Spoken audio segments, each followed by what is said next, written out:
ఒక అమ్మాయిది real story చెప్పుకుంటున్నాం కదా. అయితే వీ ఈ అమ్మాయి చదువుకొని జాబ్ చేయటానికి ఒకే ఒకరు కారణం అనుకుంటున్నారా? కాదు. ఫస్ట్ వాళ్ళ అమ్మ అయితే, తర్వాతకి వాళ్ళ నాన్నైతే, తర్వాతకి ఆమె కడుపులో పుట్టిన కొడుకు. ఆ కొడుకు పుట్టాకనే 10th అయిపోయింది, కొడుకు పుట్టాకనే ట్రైనింగ్ అయిపోయింది, కొడుకు పుట్టాకనే జాబ్ వచ్చింది, కొడుకు పుట్టాకనే ఆమె లైఫ్లో అప్పటిదాకా ఎలాంటి సంతోషాలు లేవు, అన్ని దుఃఖాలే. ఎందుకంటే చిన్నప్పుడు 12 ఇయర్స్కే మ్యారేజ్ చేసిర్రు, బాబు పుట్టిండు.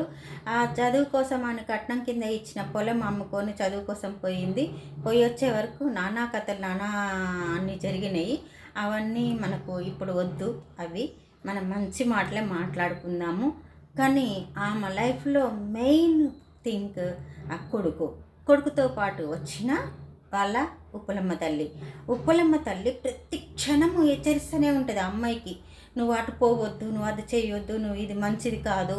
ఏదన్నా మనం తప్పుతో పడుతున్నాము అంటే కళ్ళలోకి వచ్చి చెప్తూనే ఉంటుంది ఆ తల్లి. నువ్వు ఇది చేస్తే మంచిది కాదు చెప్తూ ఉంటుంది, సిగ్నల్ ఇస్తూ ఉంటుంది. నువ్వు ఏం చేస్తే మంచిది, నువ్వేం చేయకపోతే మంచిది కాదు అనే సిగ్నల్ మాత్రం ఖచ్చితంగా ఆ అమ్మాయికి దైవ అనుగ్రహం మాత్రం ప్రజెంట్ ఇప్పటిదాకా కాదు, అమ్మాయి చచ్చేంతవరకు కూడా ఆ తల్లి అనుగ్రహం మాత్రం ఖచ్చితంగా ఉంటుంది. ప్రతి అడుగులో, ప్రతి ఆలోచనలో, ప్రతి పనిలో ఆ ఉప్పలమ్మ తల్లి ఆమెను వెన్నంటే ఉంటుంది. ఆమె కొడుకు ఇప్పుడు పెద్దవాడయ్యిండు. ఆమె కొడుకు చెప్పిన మాటల ప్రకారమే ఆమె ఇప్పటికీ కొడుకు చెప్పిన మాటలు, భర్త చెప్పిన మాటలు, ఆ ఉప్పలమ్మ తల్లి చెప్పిన మాటలు. మొన్నటి వరకు తల్లిదండ్రులు ఉండేవాళ్ళు, ఇప్పుడు కొడుకు పెద్దోడయ్యిండు. భర్త, తల్లి, తండ్రి అందరూ వాళ్ళు చెప్పిన మాటలే విని ఒక స్థాయికి, ఒక లెవెల్కి వచ్చింది. ఎంత లెవెల్ కంటే అందరంత ఒక స్థాయికి, ఒక మిడిల్ క్లాస్ దాటి వెళ్ళిపోయింది అమ్మాయి.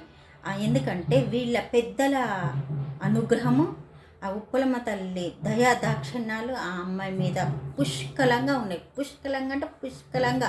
ఎంత ఒక మనిషికి కావాల్సింది ఎట్లా ఒక ఇల్లు, ఒక కారు, ఇంత బంగారము, చుట్టుపక్కల వాళ్ళందరూ క్షేమంగా ఉండాలి, కుటుంబం అంతా కలిసిమెలిసి ఉండాలి.